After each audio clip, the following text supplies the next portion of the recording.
This program is intended for informational and educational purposes only. All views and opinions expressed are the views and opinions of the individuals and sponsors presenting them, and not the LTB network. Enjoy the show.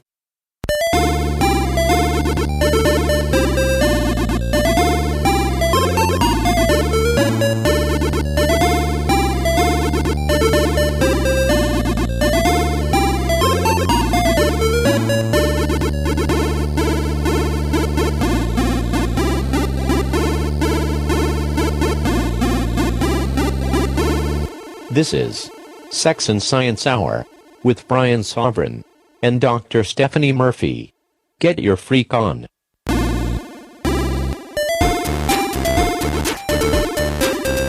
This is Sex and Science Hour. Welcome to the show. This is episode 11, and we thank you for joining us. I'm Stephanie. And of course, I'm Brian, and it's the hour where everybody likes to party. Yep, that's right. We at least take 1 hour a week to party, right, Brian? That's the rest right. We are puritanically working hard and not having any fun at all, right? Yeah, if the word puritanical ever gets used on me, I don't know what I do. Well, speaking of puritanical, there was an interesting story that came across my desk this week. Apparently, the state where we live, New Hampshire, is repealing adultery laws. Wait, what? Yeah, there are still laws on the books in a lot of places in the U.S., speaking of puritanical, prudish places. Is this like how in Virginia there's a law against... Yes, there are oral sex bans in place in several places in the United States. And apparently in a couple of states, you know, it's felonious to have sex with a married person. And, you know, the only time that ever gets trotted out is like during particularly nasty divorces. But this is just yet another example of how the laws don't reflect what public opinion actually says. You know, people always claim, oh yeah, we live in a democracy. If you want to change the system, all you have to do is just contact your legislature and just tell them, you know, we want this. The people said this. So, and then they'll do it. Wrong. That's not true. They don't care what you say. And it's obvious because, you know, most people now believe that gay people should be able to marry each other and marijuana should not be criminalized, marijuana use or possession or whatever, and that adultery should not be a crime. But yet all those things are criminal in a lot of places in the United States. It's so crazy. I mean, how is adultery? Well, no, I know how adultery is still an idea because honestly, it's defined by religious books. It's not even like an idea in life. They pulled that one straight from the Bible, pretty much. I mean...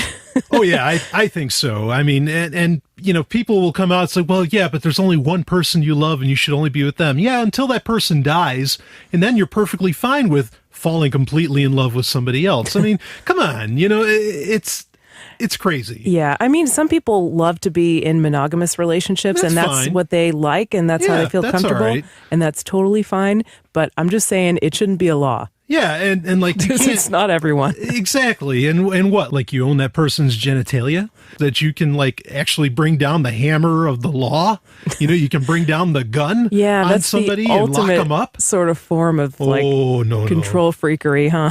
Yeah, I mean, you know, there's a bunch of these. Like what in Alaska, there's that law in Fairbanks? I don't know what you're talking about. In Alaska, there's a law that moose can't have sex in the city. Oh, yeah. I mean, right. Who do these people think they are? I'm sure those meese will get right on like reading the law books and making sure that they don't in the town square.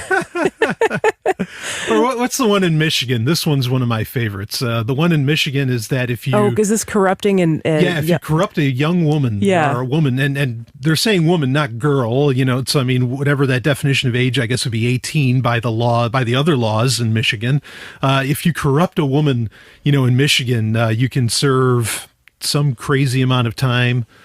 I don't know. Yeah, it's just ridiculous. I mean, most of these things are only enforced because, like, they know, you know, the cops know and the politicians know that, you know, people don't agree with these laws and that they break them all the time and that they're a total joke. The only time that they get enforced and pulled out is when somebody is being targeted. basically. Yeah, this is pretty common. I mean, like there's the sodomy laws got, in Texas, there was this big Supreme Court case years ago where, basically there were two guys and they're in a relationship and their neighbor didn't like them queers. And so he called the cops on them when he heard them having sex, and they got prosecuted for it. And I think the law actually got struck down because of that, because it wasn't, it was clearly like blatantly unfair. But yeah, no, absolutely. And a lot of these laws too, certainly not the ones in New England or in New Hampshire, the one we're talking about, but in New England, there's definitely this puritanical attitude, which fortunately, we've done a lot in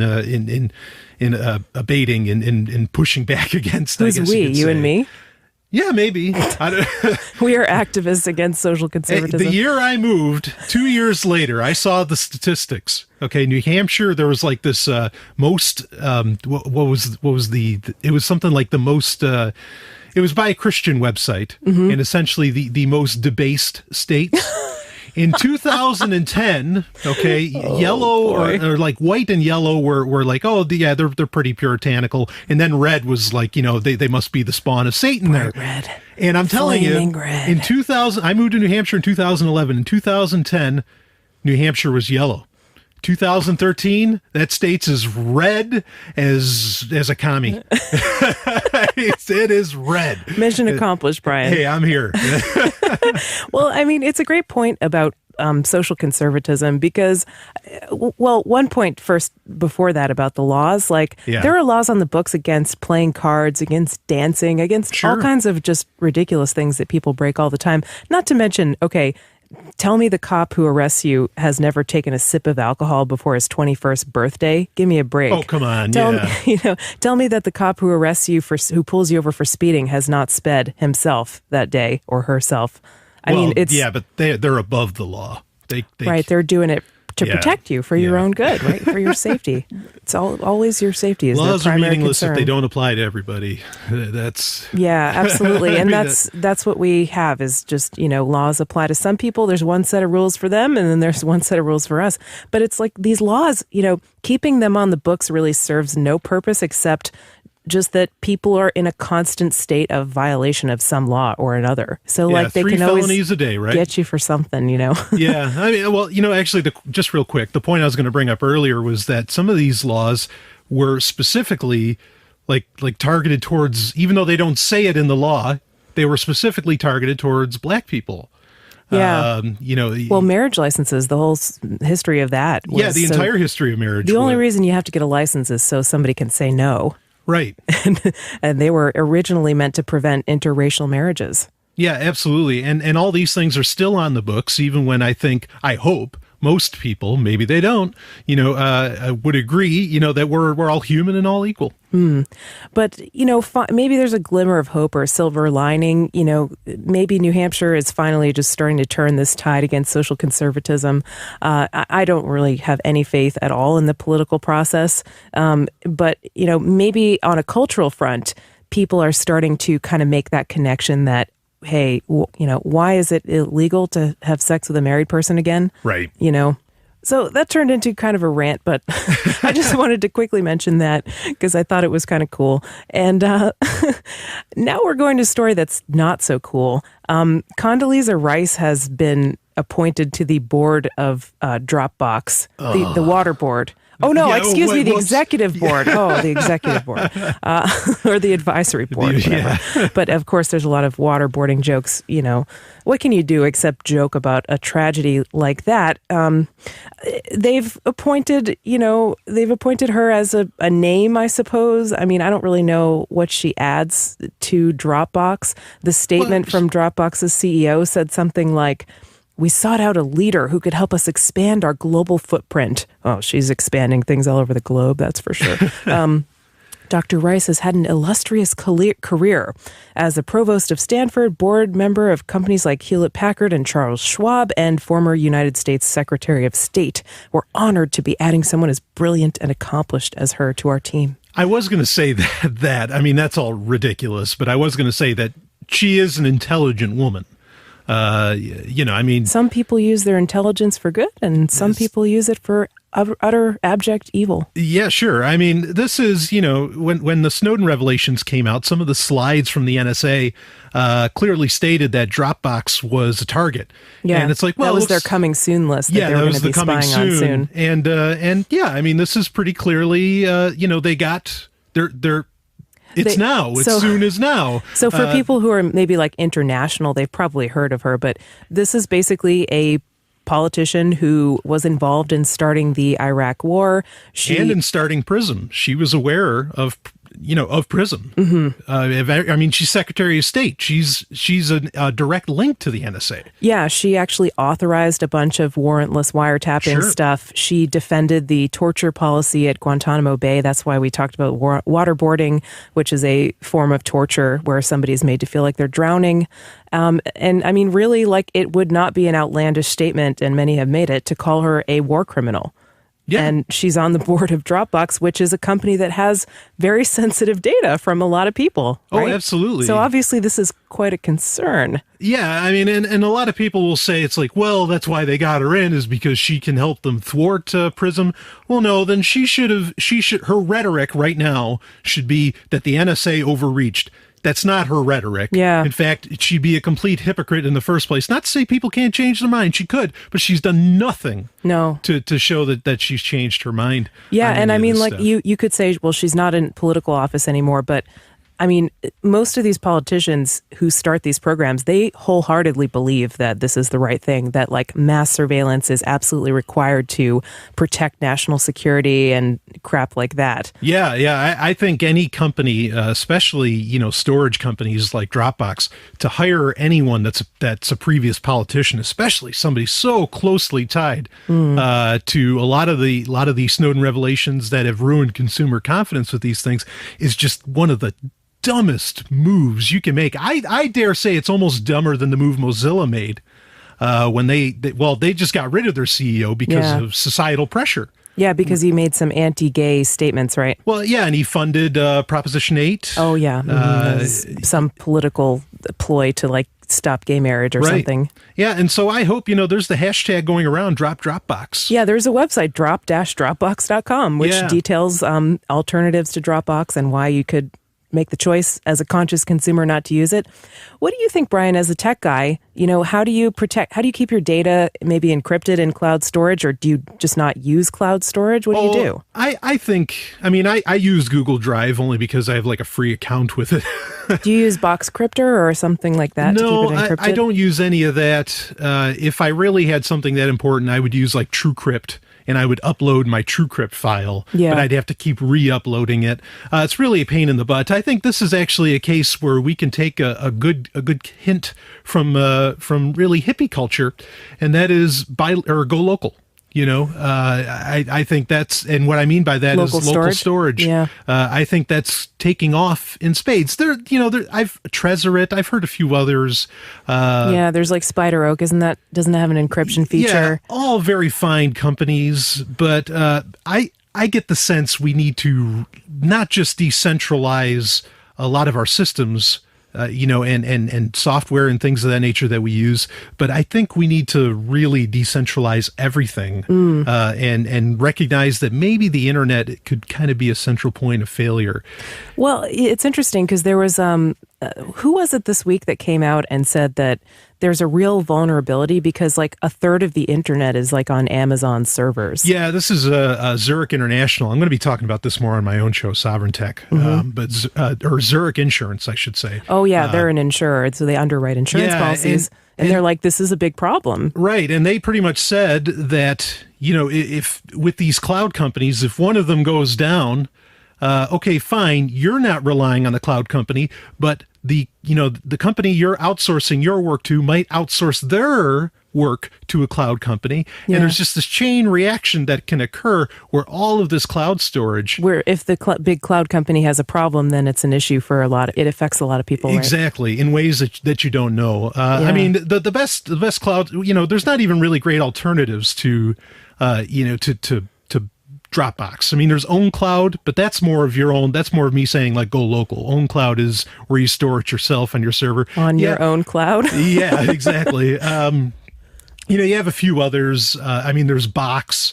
There's now like the computer products that are being made, like a lot, like you buy a Chromebook, it really doesn't have very much local storage. It's all like Google. It comes with 100 gigabytes Google Drive, right? Yeah, I mean the industry is pushing you. There's solutions to that. I have a Chromebook and I pop a 64 gig, flash drive in the side of it that's, smaller than a fingernail. Yep.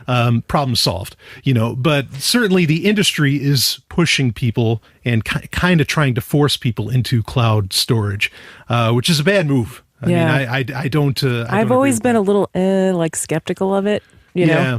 I mean, there's some things I use. I mean, I use Google Play Music. I use all kinds of cloud storage. I do things, too, but I don't put sensitive files on there. No, I put like voiceovers that I have to share with a client on there that are public anyway. Yeah, nothing. I never put anything up there that I can't lose. Or that I can't afford to lose. I think that's a smart move. So you can make your own decisions, but it's always good, I think, for people like us who care about privacy and freedom to report on things like this, so people can be aware of it and make their own decisions about who they want to patronize. I mean, just picture. I don't see putting her on the board, putting Condoleezza Rice on the board. In my opinion, is very little different than putting George W. Bush on the board. Yeah, I was going to say that too. Yeah, and you can't tell me you wouldn't run away from a company with George W. Bush at the head of it. Yeah, I would. I mean, I'm myself. I'm done with Dropbox. What about a country with that? That's not a bad idea either. Run the hell away.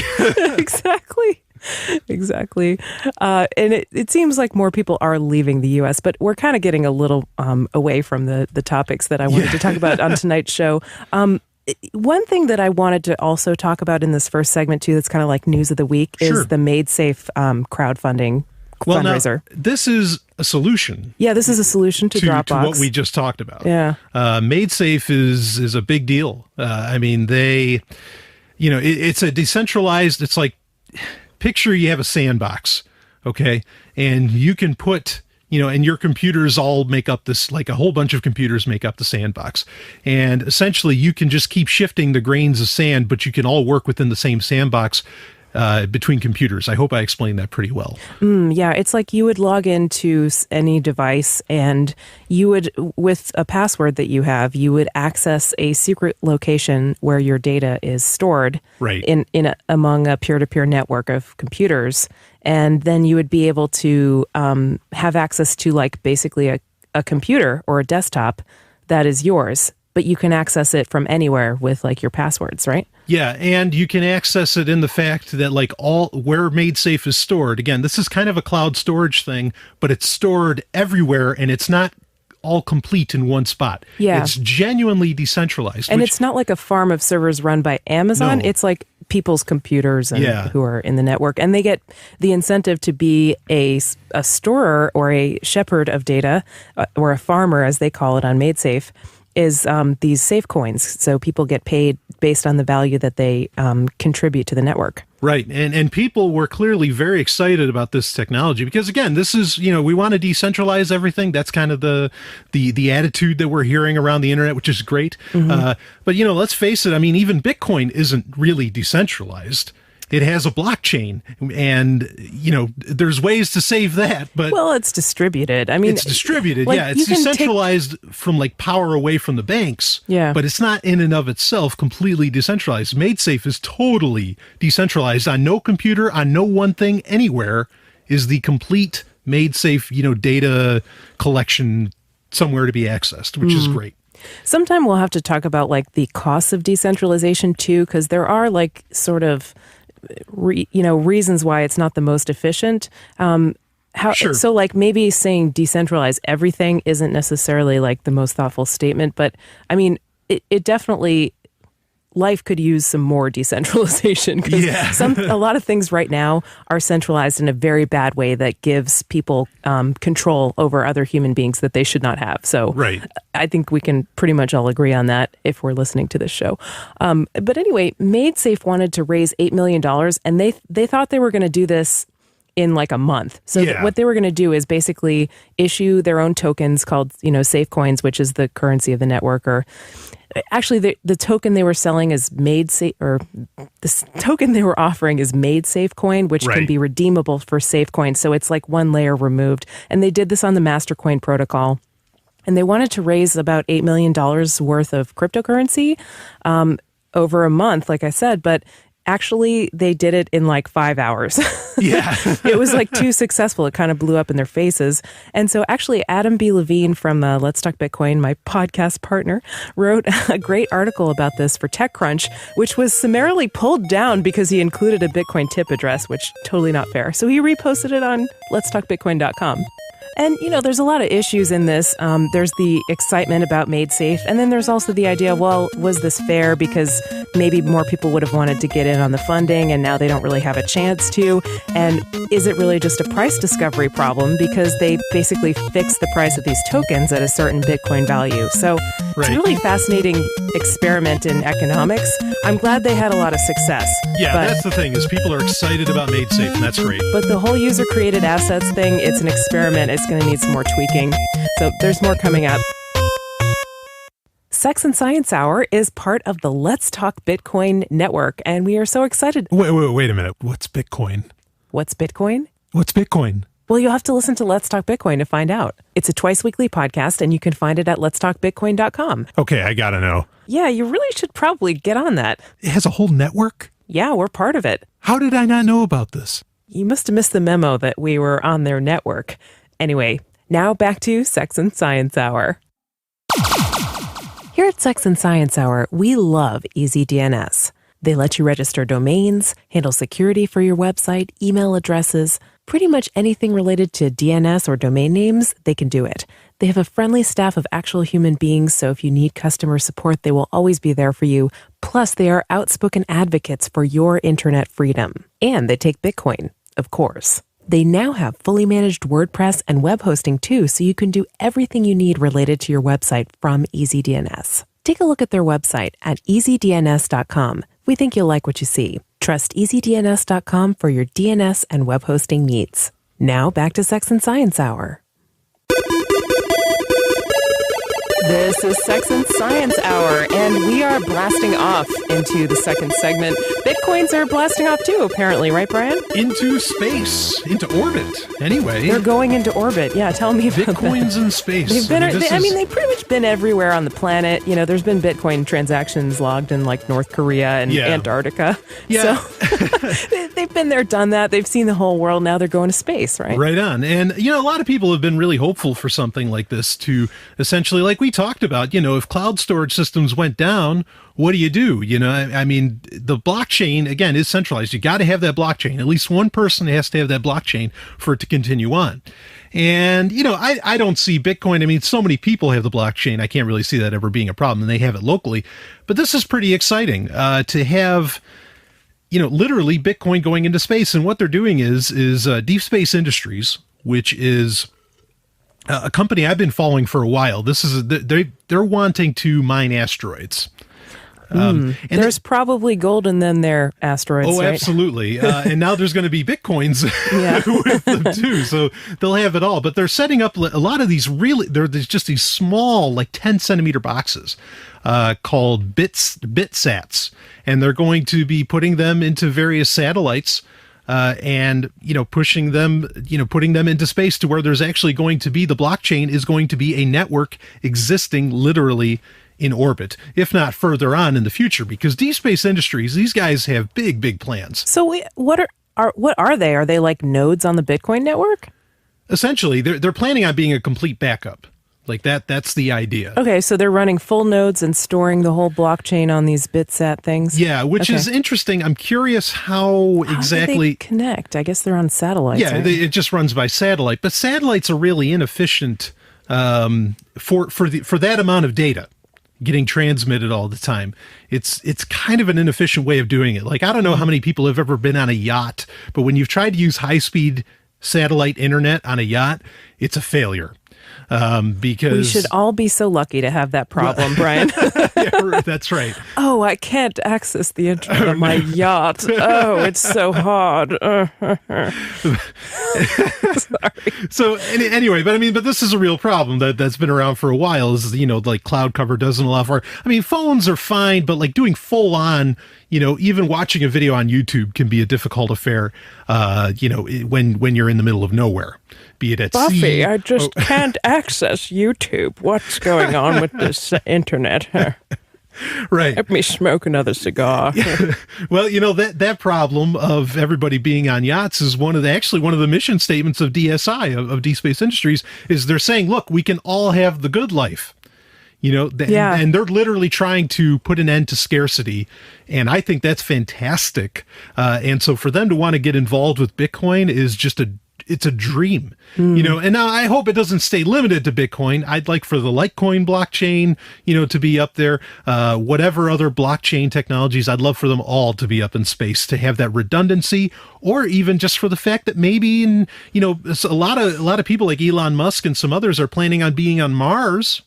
Right. In the next 10 years. There was supposed to be a Mars colony in 2014. How did that work out? It didn't work for 2014, but within the next 10 years, there's at least 2 or 3 companies saying we're going to have humans on Mars. I don't think it's going to happen. But you can only go if you're a vegetarian, right? Yeah. You can't eat space cows. There's some weird requirements, but I don't think the U.S. government, if it's still around in 10 years, would even allow for it to happen. But that's besides the point. Bitcoin being up in space, that's pretty exciting. Or should I say, blockchain technology being up in space. I think that's the more exciting prospect. Yeah, that's pretty cool. Yeah. So, I mean, that's kind of just a feel-good article, but do you see any potential problems with it? Like, it's all pretty much looking like it's going to be privately funded, right? Yeah, I can't really picture any issues other than, of course, I don't know how exactly they're getting around the problem of sending data, that amount of data, especially as the Bitcoin blockchain grows, back and forth, very quickly. Like, I could, if there was actually something that terrible to where the redundancy of these systems would be required, you might not be able to access it. You might not have fast. everything. You can, and that's okay. Maybe we'll just have to deal with like a few gigs worth of, or whatever, missing of data. But maybe they'll find some way to improve the communication and data exchange between Earth and sort of distant nodes. Yeah, but if these things could get worked out, one of the solutions you can do is you could have, and I hate to use these kinds of things, but you could have drones that essentially are a middleman between the satellite and the Earth. Then that actually can solve that transmission speed problem. And so if you had a combination of these things, I think it'd be very interesting for the fact that literally you could be doing, you could be in the Arctic, in the tundra, and you could be doing a Bitcoin transaction, which is really, really exciting to think about. So no, I don't really see any actual issues with this. It is literally a feel-good article. Okay, cool. Well, I didn't feel very good about the last part of it because in the end of this article, Mike Hearn is quoted saying that the rules of the system are not set in stone, and that's in reference to Bitcoin. Well, yeah, okay. That is with the article. That's unfortunate. Is that they even quoted him, because this is a guy that I think likes to run roughshod on the Bitcoin core. Yeah, I don't know. It seems like there are definitely like core principles that make Bitcoin, and if you change those, then it's not going to be Bitcoin. Right. But I'll give him the benefit of the doubt with that quote and say maybe it was out of context. But maybe. Yeah, I think we need to be really mindful of what makes Bitcoin and kind of keep that preserved. But, that might be a future discussion here on the show. Yeah, absolutely. As well. So next we're going to get to an article about, this is really cool. Now apparently these molecular scissors are becoming a reality where it actually lets you go into an organism's tissue and edit DNA. And you can replace chunks of DNA with other chunks of DNA. Molecular scissors? Yeah, sometimes they're kind of called that. I don't know if that really super accurately describes this technology because the article is from RT, and so it doesn't really give too much technical detail. But basically, what they're saying is these scientists have created a technology, and I think they're from MIT here. Yeah, the Broad Institute at MIT. And what it is like they have like a guide that targets what DNA sequence is supposed to be edited. Right. And then they have like an enzyme that will actually go in and replace the bad piece of DNA with a different with a good piece of DNA. So essentially, if your DNA showed a predisposition for a disease. Yeah, it's great for these genetic diseases where there's just one little mutation, but it causes a huge problem. Right. Like, so for instance, it takes out a particular gene that breaks down an amino acid or something like that. And then it's a kid that grows up and, can't eat most foods because they can't break down. Like when you buy something that contains aspartame, like Diet Coke or like Jello, sugar-free Jello or something. Right. It'll say on the back, not suitable for phenylketonuria. That phenylketonuria is a disease where they have a single gene mutation where they can't break down certain amino acids, or I think maybe it's a certain amino acid. And so they can't eat foods that contain that. So it's like a very limiting kind of diet.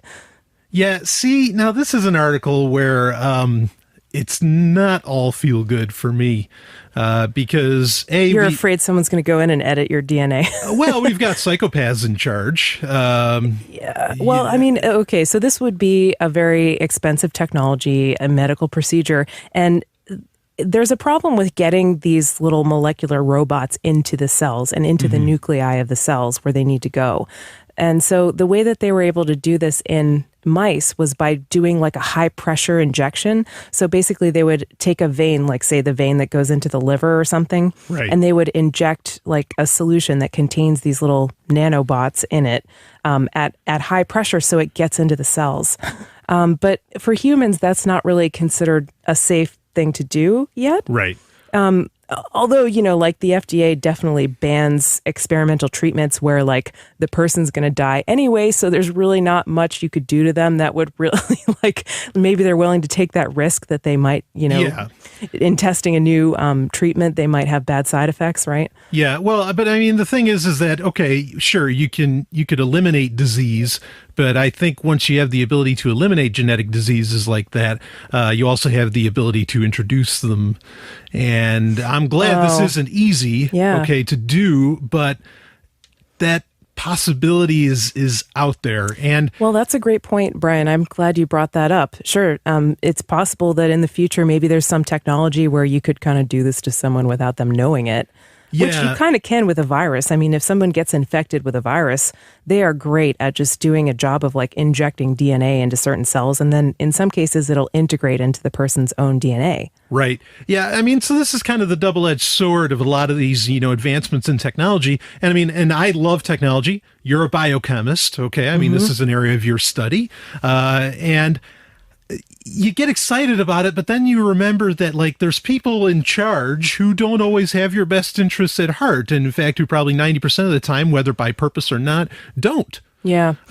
Well, technology is always a double-edged sword. Yeah. No, that's a fact. But sometimes I'm not a Luddite by any stretch of the imagination, but sometimes I wouldn't mind if maybe things slowed down just a little bit until Leviathan falls on itself. Yeah.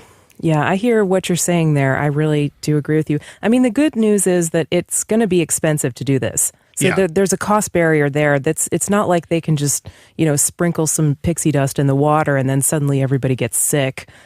I mean, I suppose you could do that with like non-high-tech agents anyway, like they could poison us or whatever. If you really want to go down the crackpot realm, you could always have some kind of biological attack like that. But technology also protects us. We have new antibiotics to combat bacterial infections. We have new drugs to combat viruses. And technology like this could cure viruses and genetic diseases too. Yeah, and I applaud it for that. So it's just always the concern, again, when you have people in power I think that's... Yeah, stop there. Yeah, that's really it. That's where the sword always comes from. Yeah, absolutely. And speaking of power, this is a really interesting study. Now, you told me about this a couple months ago, and I didn't really get what you were talking about, but now that I saw the article, it makes a lot of sense. And you said that there were these mice, and the researchers could shine a light on their brain and then they would get aggressive, but not if they were having sex. And I was like, wow, that sounds crazy. What is this all about? So I read this article that you kindly brought in, Brian. And what it is actually these are rats that were like genetically engineered to have a switch that's activated by light in a certain part of their brain. Right. And that part of their brain is controls basically aggressive behavior. Right. And so by shining a light on those neurons, which have been specially made to be sensitive to light, and when they get a light shining on them, they will activate or whatever. Mm-hmm. So when you take those rats, when you take those rats and then you shine a light and activate those neurons, they will become aggressive and the males will like attack other males. Right. But the whole process of that is inhibited if they're having sex. So sex literally inhibits a powerful genetic switch that can induce aggressive behavior, which is totally amazing. It's incredible. People talk about the chimps and bonobos and how, like one is kind of peaceful and they have a lot of sex, but they don't fight. And the other one's more violent and they have less sex. And yeah, and there was a study too where actually with baboons, that they found a tribe of baboons where most of the males died, and so there's plenty of women for the males left to have sex with. And suddenly they stopped fighting. Was peaceful. Wow. Sex is the answer to everything. Exactly. There's more coming up here on Sex and Science Hour. Stay tuned.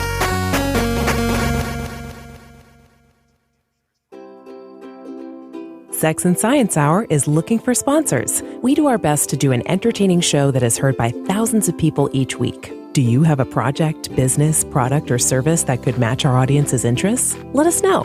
Contact Brian at letstalkbitcoin.com to find out more. That's Brian with an I at letstalkbitcoin.com.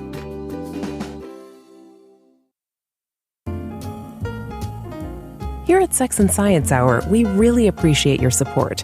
We've received tips from listeners, not just in Bitcoin, but with other altcoins. Those are always listed in our show notes in case you want to send us a tip, which we thank you for very, very much. If you don't have Bitcoins, altcoins, or you just want to send us a tip in a way that's free to you, all you have to do is click on something, then you can help us out. Simply do your normal shopping on Amazon through our Amazon affiliate links. Those are listed in our show notes, and we've got Amazon US, UK, and Canada for you. Thank you so much for all your support. And now, back to the show.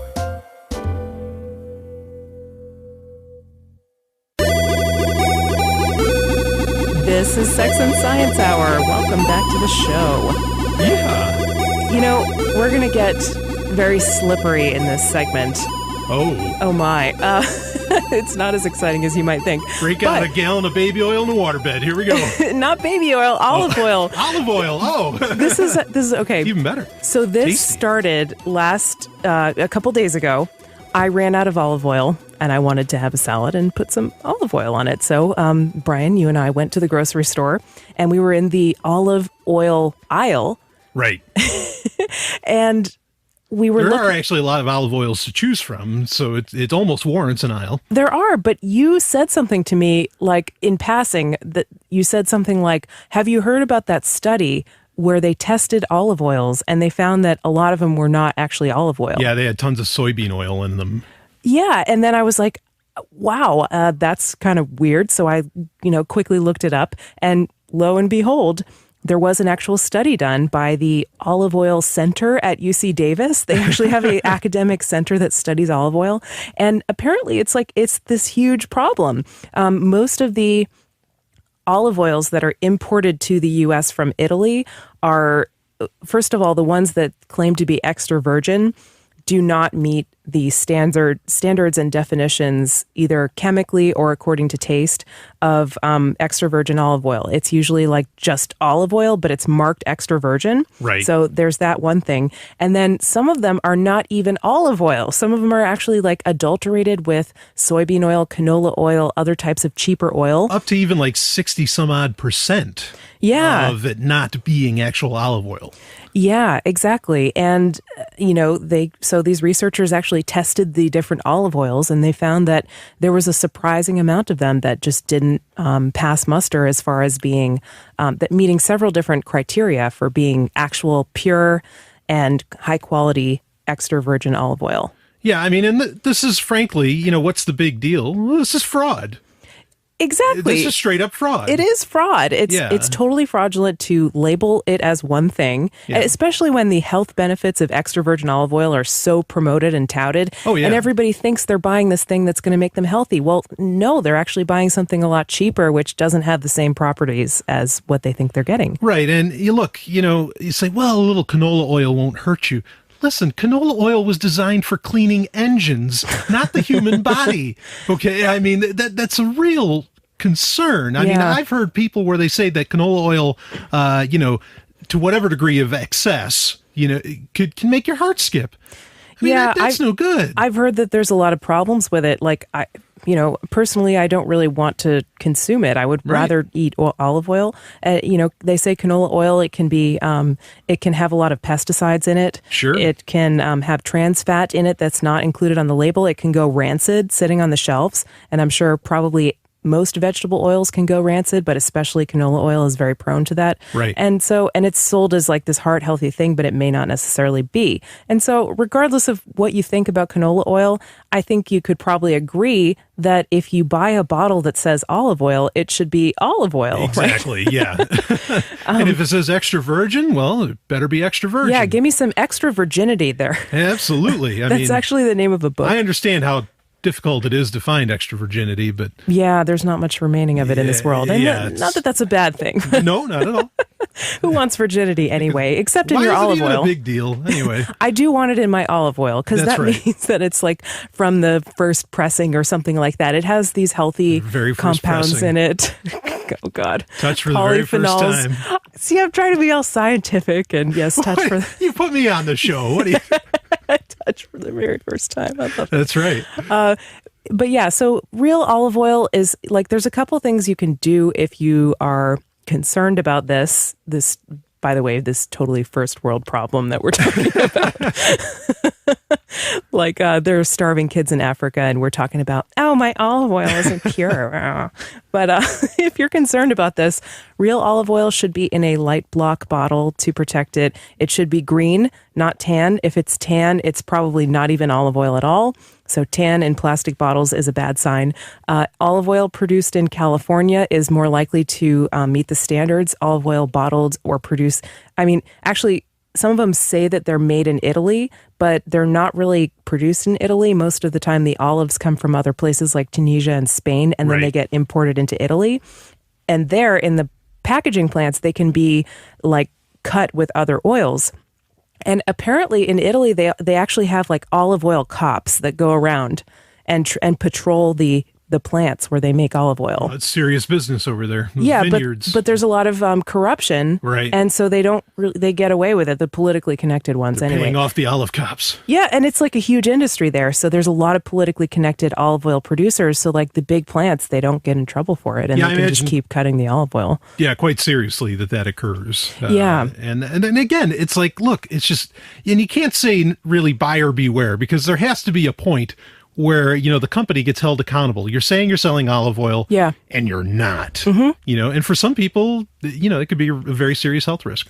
I couldn't believe this because I posted about this on Facebook, and it's a case of pretty clear-cut fraud, verified by a reputable scientific academic lab, which is a third-party testing institution, which, libertarians are always talking about, the FDA doesn't keep you safe. We need third-party institutions to test the food to make sure it's safe because the FDA doesn't do it, which the FDA is a government agency. The government doesn't keep your food safe, so we need independent scientists to do it. This is exactly what that was.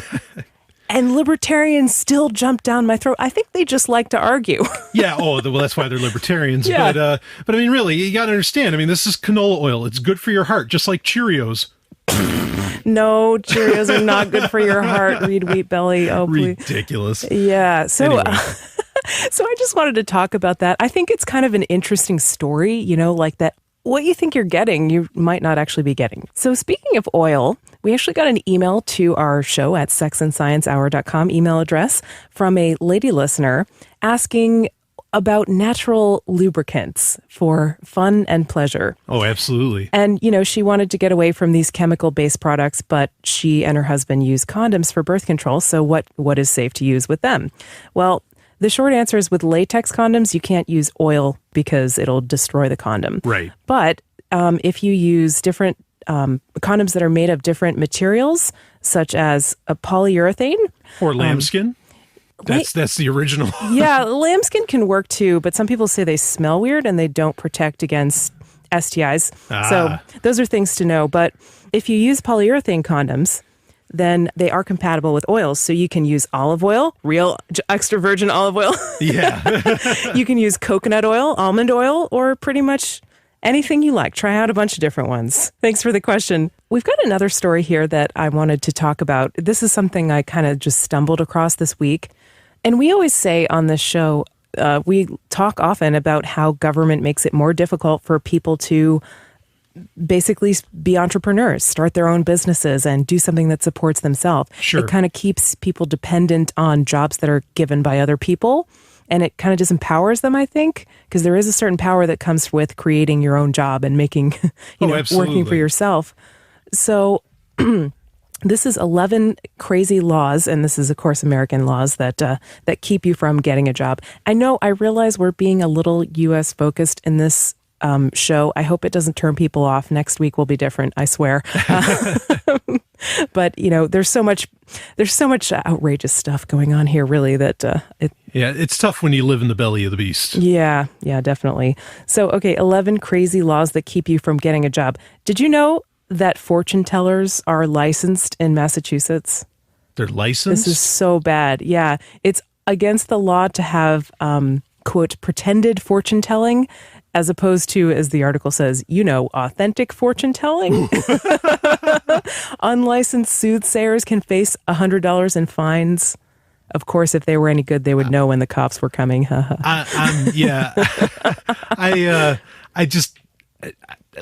Any comment I make is just going to insult religion, so I don't want to bother. Yeah, it's like, what? How do you get a fortune teller licensed, really? Yeah. Probably just pay the state. It just shows the absurdity of licensing. Anyway, you have to have a license to shampoo in several states in the U.S., including New Hampshire. Well, we got to get rid of that. You got to work on that one. Yeah, not that we do anything within the political system, but yeah, that's pretty bad. They have to be a shampoo technician, and they need 30 hours of on-the-job training in the practice and theory of shampooing. Seriously? Wow. Well, I mean, these people, oh my God, these people are being allowed to shampoo their own hair every day. This is totally unsafe. It's unregulated. Anarchy. Black market shampooing. Really, the answer is to educate people against using shampoo. You don't use shampoo. Oh, yeah, that's a great point. Well, I mean, I'm just afraid of the unregulated shampoo. That's right, yeah. The cops could burst down the shower. I did shampoo my hair for many years, and then I found out about the whole no shampoo movement. And basically the idea is that your hair produces like natural oils, and the shampoo can be really a harsh detergent that strips off all the oils, which do actually protect your hair. And so if you're constantly removing those oils with shampoo, some of the hair at the ends will get really dry and be more prone to break off. And also your scalp will kind of overproduce oil to compensate for it being taken away, so the roots will be greasy. Yeah, so, I wouldn't know. You're bald, so you don't have this problem. But it's been about 2 years since I've shampooed my hair. I do clean my hair with right. conditioner and other stuff, and it's worked out really well. I have very curly hair type and stunning hair. Thank you. And curly hair, needs a lot of moisture, and so it's great for this whole no shampoo thing. But anyway, that's a little bit of a diversion. If you're curious, you can email us show@sexandsciencehour.com to find out more if you want to hear more about that. But moving right along, you also need a license. No, you don't need a license. You don't just need a license. You need to be a vet if you want to massage animals in a place in Arizona.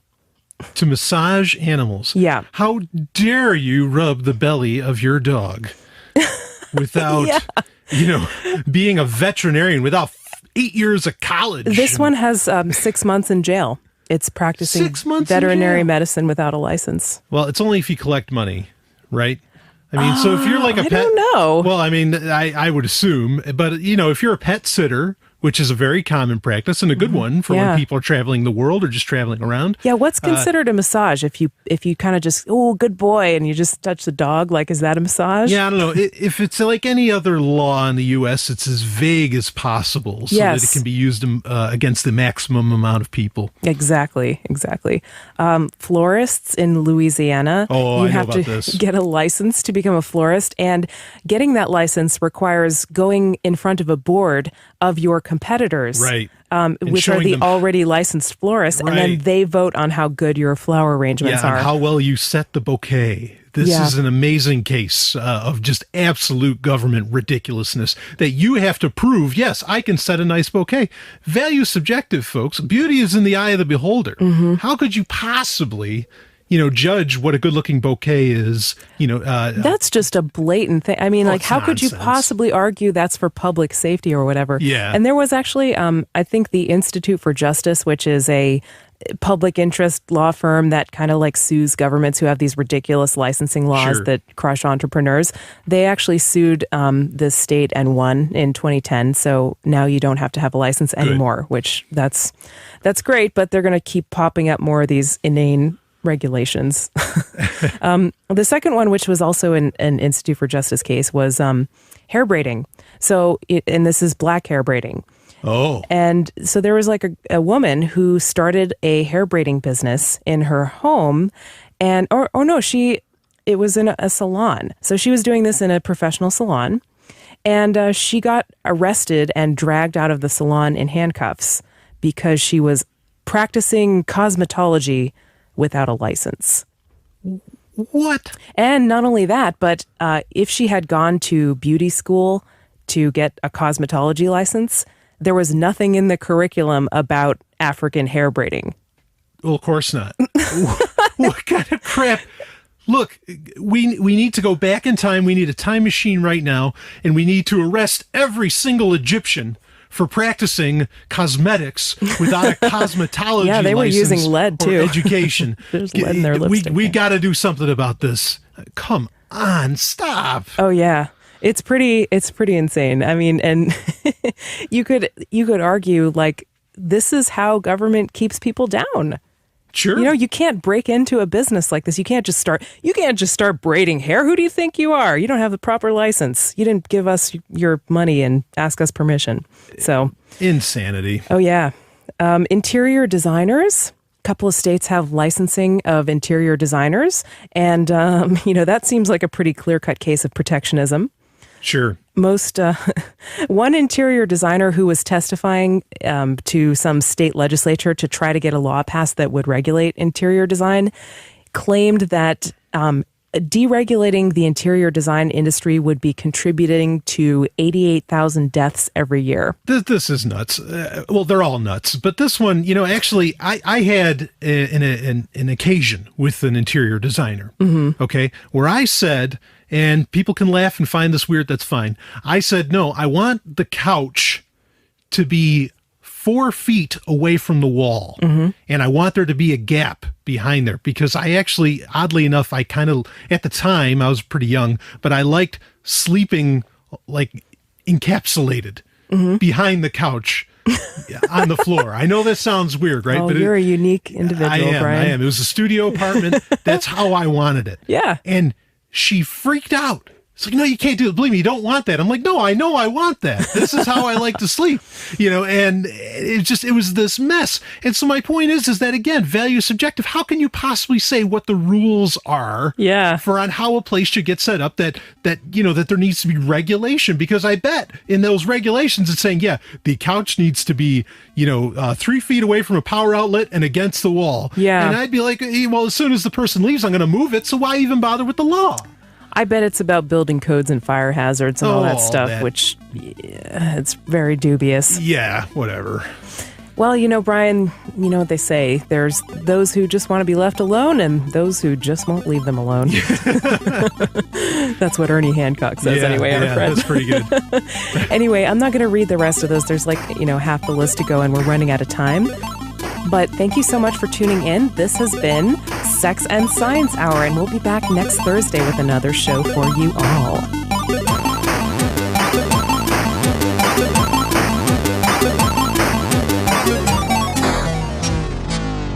You've just heard Sex and Science Hour. Game over. Play again next week.